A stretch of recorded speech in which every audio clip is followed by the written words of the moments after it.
नमस्कार, मैं हूं आपके साथ अंकिता पाल। बुलेटिन की शुरुआत करते हैं हेडलाइंस के साथ। बिहार में लोकसभा चुनाव से पहले फिर से राजनीतिक हलचल तेज। इंडिया गठबंधन में शामिल हुए वीआईपी पार्टी। मुकेश साहनी और तेजस्वी यादव ने की संयुक्त टीसी। बिहार में आरजेडी के कोटे से 3 सीटों पर चुनाव लड़ेगी वीआईपी पार्टी। राजनीतिक जगत में प्रतिक्रियाओं का दौर जारी। सहनी में महागठबंधन में शामिल हुए जेडीयू हमलावर। छपरा में लालू यादव की बेटी रोहिणी आचार्य ने किया रोड शो। परसा विधानसभा से रोहिणी को मिली टिकट। कहा, जनता शिक्षा, रोजगार, नौकरी का पर करेगी वोट।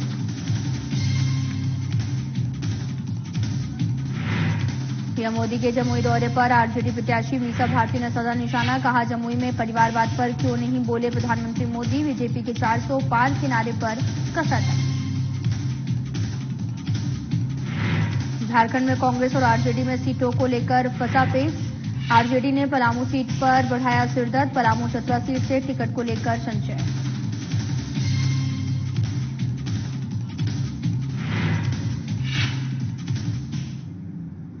रुक करते हैं खबरों की तरफ। लोकसभा चुनाव से पहले वीआईपी इंडिया गठबंधन में शामिल हो गई है और आपको बताते चले कि इसे लेकर वीआईपी सुप्रीमो मुकेश सहनी और साथ ही नेता प्रतिपक्ष तेजस्वी यादव ने संयुक्त रूप से प्रेस वार्ता की। इस दौरान बताया गया कि वीआईपी के शामिल होने से महागठबंधन मजबूत होगा।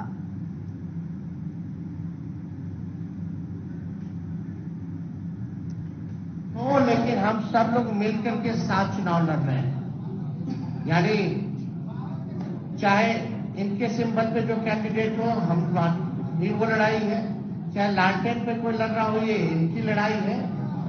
और ये एक मजबूत गठबंधन आगे बिहार के भविष्य को देखते हुए केवल लोकसभा ही चुनाव नहीं, बल्कि आने वाला जो विधानसभा चुनाव होगा, क्योंकि समय तो ज्यादा नहीं रह गया है और आप लोग सब लोग जान रहे हैं कि नीतीश जी का तो जब मन है कभी भी खड़ा कभी भी हो सकता है। तो हमारा जो गठबंधन केवल लोकसभा के साथ साथ हमारा गठबंधन बिहार के विधानसभा के लिए भी है। और मैं भी वही रास्ते पे चलने के लिए आज हम इंडिया गठबंधन में आए हैं और निश्चित तौर पे 2024 का जो चुनाव होगा उसमें आप सभी को और देश के सभी लोगों को ने बिहार का जो रिजल्ट आएगा उसमें चौंकाने वाला रिजल्ट होगा और मजबूती से हम लोग लड़ेंगे। 40 के 40 लोकसभा सीट पर हम लोग काम करेंगे और 40 के 40 जीतने का हम लोग काम करेंगे, ताकि देश में जो आज खास करके मोदी जी ने हर साल में 2 करोड़ लोगों को रोजगार देने का जो निर्णय लिया था, आज कहीं न कहीं 2 लाख भी नौकरी उन्होंने देने का काम नहीं किया। आज हमारे लोग पढ़ लिख कर घूम रहे हैं, उनको नौकरी नहीं मिल रहा है। और खास करके ये कौन लोग हैं? ये SC, ST, OBC के लोग, अति पिछड़ा समाज के लोग हैं। आज हमारे बच्चे बीमार पड़ते हैं तो उसके घर में परिवार के पास पैसा नहीं होता है तो उसको सही हॉस्पिटल में जाके इलाज कराए। आज हमारे लोग इलाज के अभाव में बच्चे को दम तोड़ते हुए देख लेता है और उसके बच्चे के लिए कुछ नहीं कर पाता है। आज यही सोच समझ को लेकर अपने समाज के हक अधिकार के लिए लड़ाई लड़ने के लिए बिहार हमारा आगे बढ़े, बिहार के लोग आगे बढ़े और इसके लिए हम लोग तो बढ़ते आगे। मुकेश साहनी के एक बार फिर से आरजेडी का सहयोगी दल बनने के बाद में लगातार प्रतिक्रियाओं का दौर जारी है। जनता दल यूनाइटेड ने मुकेश साहनी के महागठबंधन में शामिल होने पर तंज कसा और इसे लेकर जनता दल यूनाइटेड के प्रवक्ता अभिषेक झा ने कहा कि मुकेश साहनी ने एक बार फिर से विधानसभा चुनाव के ठीक पहले आरजेडी पर आरोप लगाते हुए उससे अलग हो गए थे, जो बिहार की जनता को याद होगा। और एक बार फिर से मुकेश साहनी आरजेडी के पास गए और लेकिन इससे एनडीए पर कोई भी असर नहीं पड़ेगा। मुकेश सहनी जी की पार्टी वीआईपी महागठबंधन में शामिल होने की खबरें सामने आ रही है। हमने तो पहले ही इसे महागठबंधन बताया है। हमें वो भी दृश्य याद है और बिहार की जनता को सब कुछ याद है जब होटल मौर्या में प्रेस कॉन्फ्रेंस हो रही थी और मुकेश सहनी जी ने कहा था कि राजद के लोगों ने उनके पीठ में खंजर भोंका है और उसी वक्त राजद से नाता तोड़कर मुकेश सहनी जी चले गए थे। राष्ट्रीय जनता दल ने जब कांग्रेस पार्टी को सम्मान नहीं दिया, उनका हक नहीं दिया, मुकेश सहनी जी के साथ क्या इंसाफ करेंगे। खैर, कोई भी शामिल हो जाए महागठबंधन में, नतीजा साफ है, 40 पे 40 सीटें एनडीए के खाते में आएंगी। मुकेश सहनी के इंडिया गठबंधन के साथ आने पर बीजेपी ने भी तंज कसा है। इसे लेकर बीजेपी प्रवक्ता नीरज कुमार ने कहा कि बिना पेंदी की लोटा वाले कितने भी जमा हो जाएं, ये जमात कभी भी प्रधानमंत्री नरेंद्र मोदी का मुकाबला नहीं कर सकते हैं। इस देश में तीसरी बार लगातार नरेंद्र मोदी को प्रधानमंत्री बनने से कोई भी ताकत रोक नहीं सकती है। बिना पेंदी के लोटा वाले दलों की जमात, ये कितना भी बिन पेंदी के लोटा वाले दल जमा हो जाएं, ये मोदी जी का मुकाबला करना इनके वश की बात नहीं है। कोई भी ताकत मोदी जी को तीसरी बार लगातार 400 से अधिक सांसदों के साथ प्रधानमंत्री बनने से नहीं रोक सकती। ये इन लोगों के बस की बात नहीं। देश की जनता को, 140 करोड़ जनता को मोदी की गारंटी पर ही भरोसा है, इन भ्रष्टाचारी, अपराधी, जातिवादियों की जमात पर नहीं। राजधानी रांची के प्रदेश बीजेपी कार्यालय में पार्टी के प्रदेश प्रवक्ता प्रफुल्ल सहदेव ने संवाददाता सम्मेलन को संबोधित किया।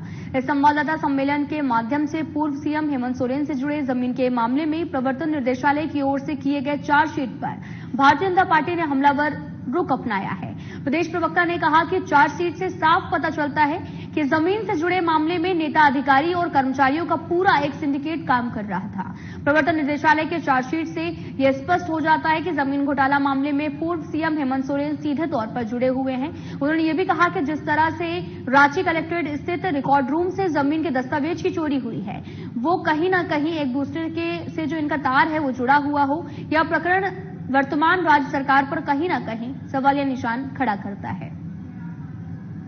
पिछले 24 घंटे का जो घटनाक्रम हुआ, उसने बहुत सारी चीजें को झारखंड में एक्सपोज कर दिया।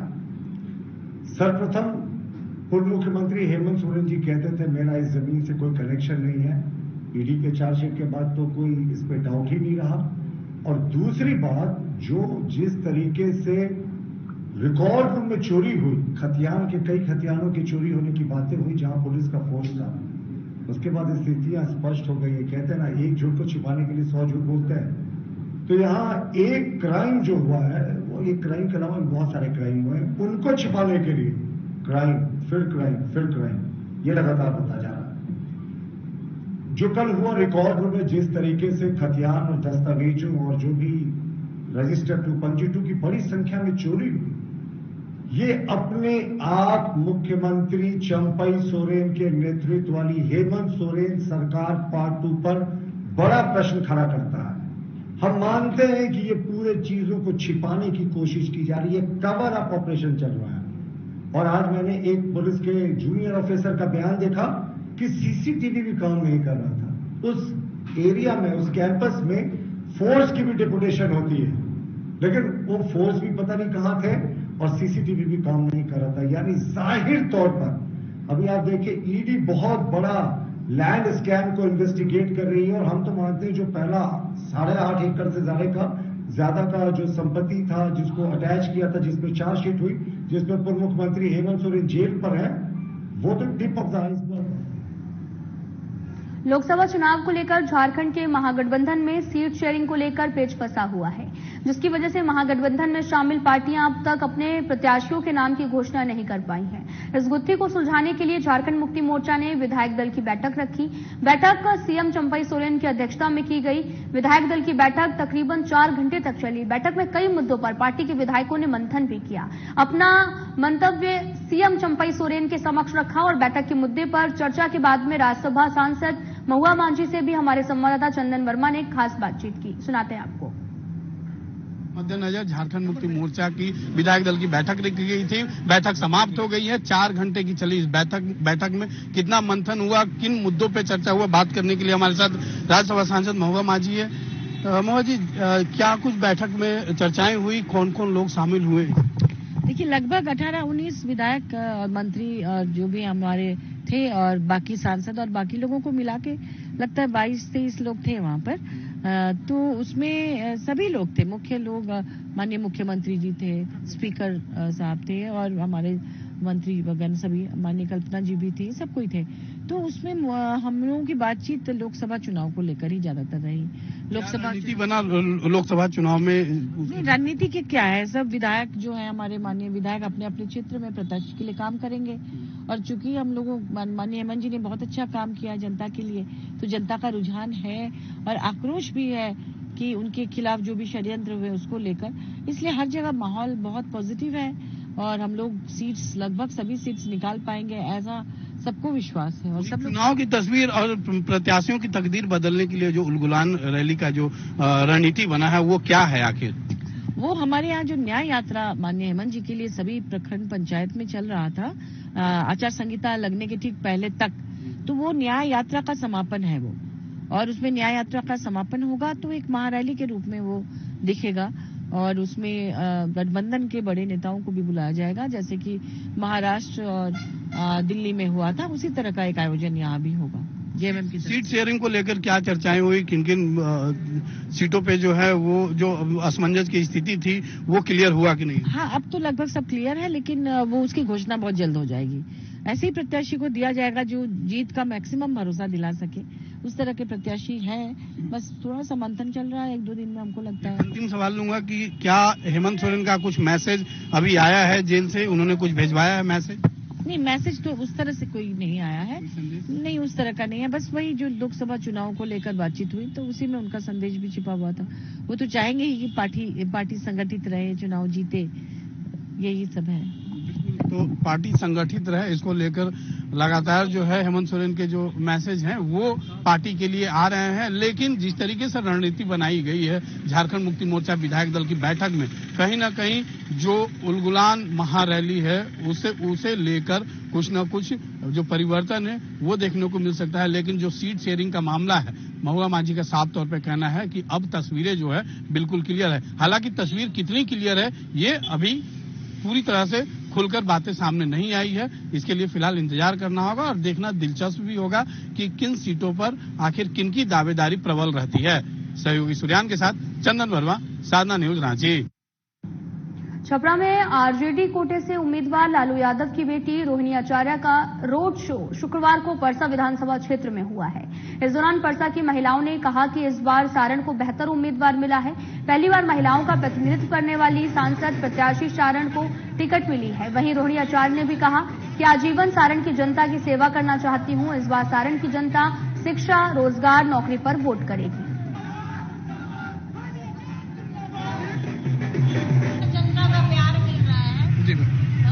सपोर्ट मिल रहा है, सब यंग लोग का सपोर्ट मिल रहा है। युवा लोग एकदम ठान लिया है कि इस बार अपना सरकार, जनता का प्यार मिल रहा है, सपोर्ट मिल रहा है, सब यंग लोग का सपोर्ट मिल रहा है। युवा लोग एकदम ठान लिया है। लालू प्रसाद यादव की बेटी रोहिणी आचार्य पर बीजेपी ने पलटवार किया है। बीजेपी प्रवक्ता कुंदल कृष्ण ने कहा कि रोहिणी विदेश जाकर शायद आरजेडी का पुराना लूट घसोट का इतिहास भूल गई हैं। इस दौरान कुंदल कृष्ण ने आरजेडी का मतलब भी बताया। क्या कुछ कहा, सुनवाते हैं आपको। रोहिणी शायद विदेश जाके राष्ट्रीय जनता दल का पुराना लूट खसोट अपराध का इतिहास भूल चुकी हैं। राष्ट्रीय जनता दल के राज का मतलब होता है चंपा विश्वास केस। लालू प्रसाद यादव के राज का मतलब होता है शिल्पी जैन केस और इस तरह के तमाम सैकड़ों वारदातें।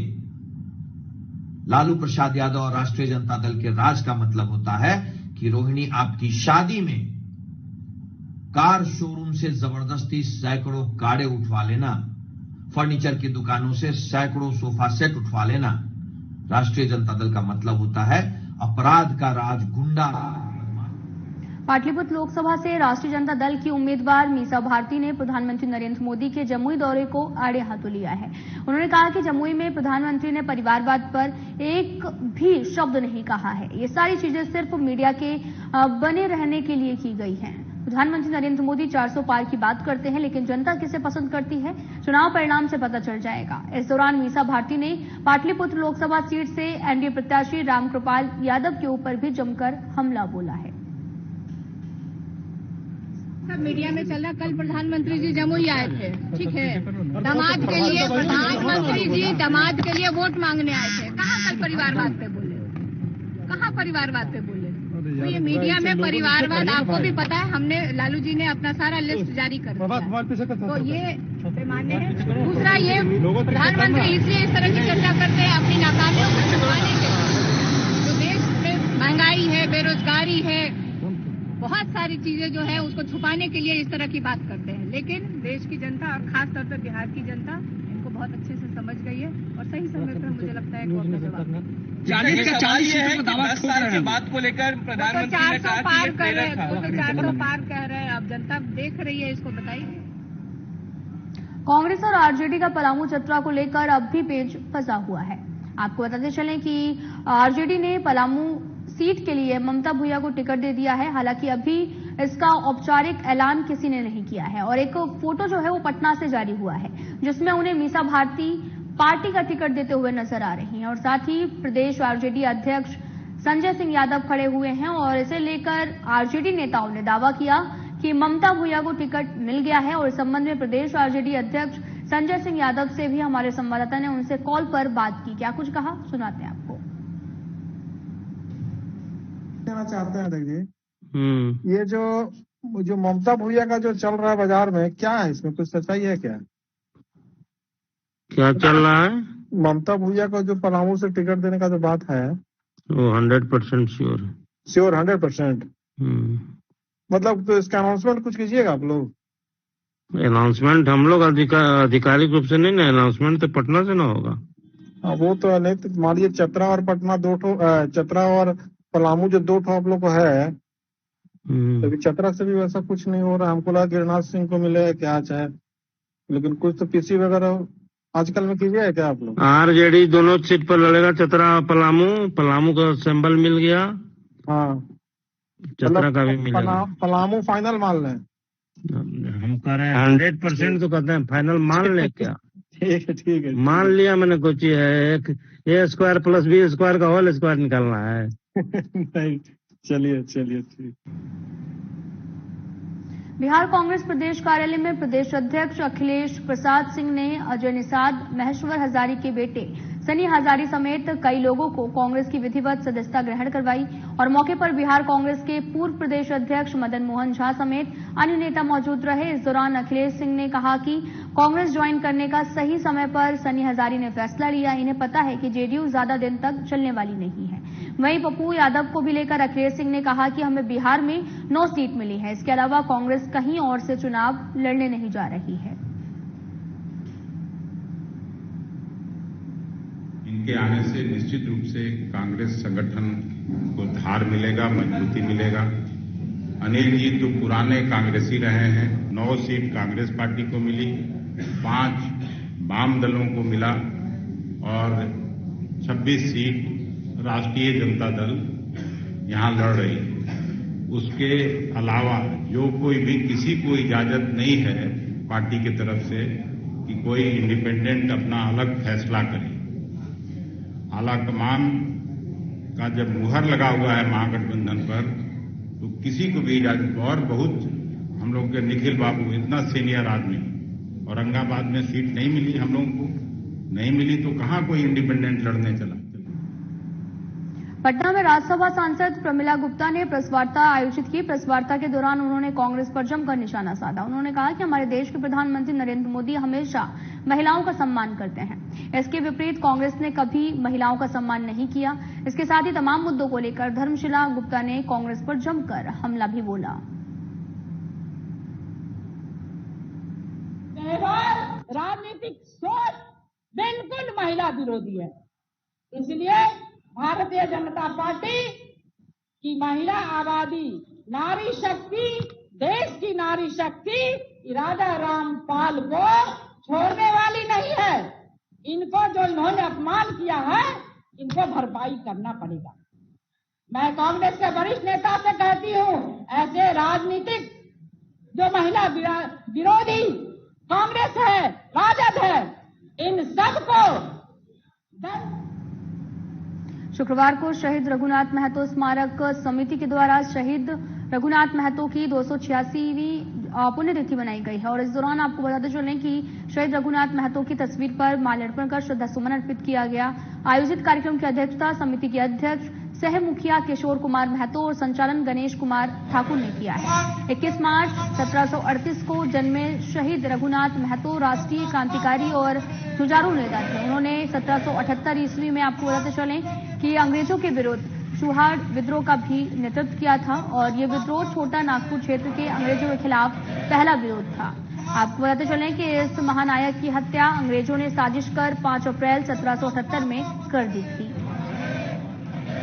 चुहाड़ विद्रोह के महानायक और भारत के प्रथम स्वतंत्रता सेनानी शहीद रघुनाथ महतो का हम लोग पुण्यतिथि मना रहे हैं। जैसा कि पिछले दिनों हम लोग यहाँ पर इनका जयंती बनाए थे। जैसा कि आप सभी को पता है कि रघुनाथ महतो चुहाड़ विद्रोह के महानायक थे और उनके द्वारा अंग्रेजों को जिस तरह से भारत छोड़ने पर मजबूर किए, वो है चुहाड़ विद्रोह आंदोलन। उसके माध्यम से झारखंड में वह एक ऐसा शहीद थे कि उन्होंने अंग्रेजों के प्रति में बहुत लड़ाई आंदोलन किए और अंततोगत्वा वह देश के लिए शहीद। देवघर में चुनाव आयोग की कार्रवाई के बाद में नए एसपी राकेश रंजन ने अजीत पीटर डुंगडुंग से पदभार ग्रहण कर लिया है। उन्होंने देवघर के नए एसपी का पदभार ग्रहण करने से पहले देवघर के बाबा बैद्यनाथ मंदिर पहुंचकर बाबा बैद्यनाथ का आशीर्वाद लिया। मौके पर एसपी ने यह भी कहा कि अभी चुनाव का समय है और ऐसे देखते हुए हमारी पहली प्राथमिकता रहेगी कि चुनाव को निष्पक्ष रूप से संपन्न कराना, साथ ही साइबर क्राइम सहित अन्य क्राइम पर रोकथाम को लेकर काम किया जाए।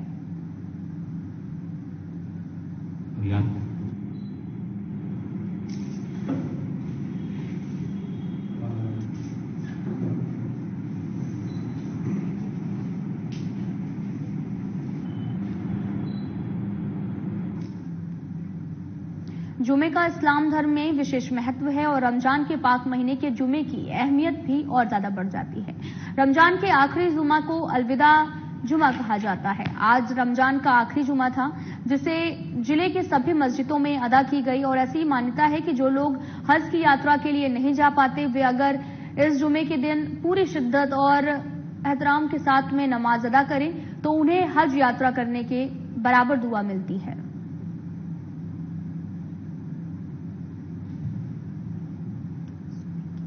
रमजान मुबारक का ये अलविदा जुमा था, जो काफ़ी तादाद में हमारे यहाँ मुसलमानों ने नमाज जुमा अदा की और शांतिपूर्वक जो है कि दुआएं हुई। अमन और शांति का ये प्याम दिया गया। यहाँ से बागी जमा मस्जिद से तमाम लोग बड़ी खुश हैं और रमजान मुबारक के महीने में ज़्यादा से ज़्यादा इबादत और रियाजत करने में सरगर्म है। अल्लाह रब्बुल इज़्ज़त की बारगाह में हम सब मिल करके ये दुआ करते हैं कि रमजान मुबारक के सच्चे डिटेल में हम सब की अगली पिछले गुनाहों को माफ करना। पाकुड़ में आपको बताते चले कि रमजान के पाक महीने के अंतिम जुमे पर रोजेदारों ने नमाज अदा की है। पाकुड़ शहर सहित ग्रामीण अंचलों के तमाम मस्जिद रोजेदारों से भरी हुई थी।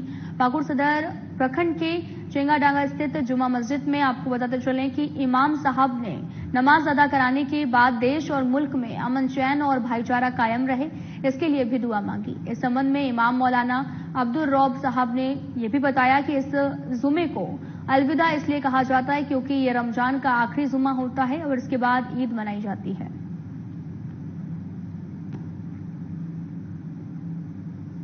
नशे के सौदागरों के विरुद्ध चतरा पुलिस ने कार्रवाई की है। आपको बताते चले कि पुलिस ने वाहन चेकिंग अभियान के दौरान 213 ग्राम ब्राउन शुगर के साथ में 2 तस्कर को गिरफ्तार किया है और एसपी विकास पांडे को मिली गुप्त सूचना के आधार पर डीएसपी मुख्यालय रोहित कुमार राजवार ने नेतृत्व में आपको बताते चले कि टीम गठित की गई।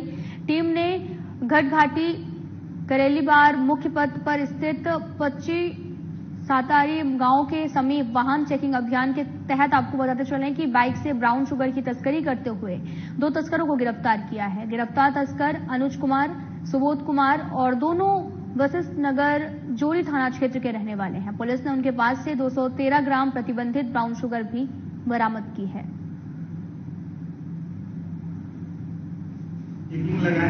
चेकिंग जब लगाए तो एक सिल्वर रंग का होंडा साइन मोटरसाइकिल आते हुए दिखा। जब उनको रोकने के लिए कहा गया तो वो रुके नहीं, वो पुलिस को चकमा देके भागने लगे।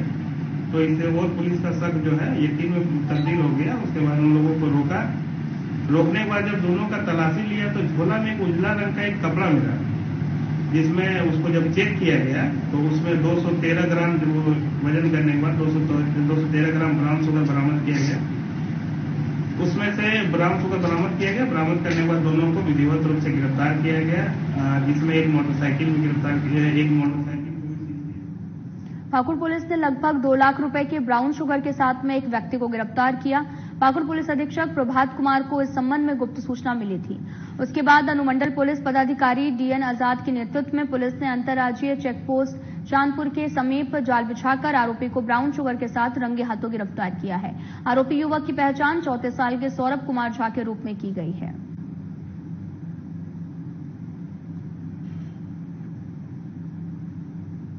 मधेपुरा में एक पत्रकार को मोबाइल फोन पर जान से मारने की धमकी देना 3 युवकों को महंगा पड़ गया है।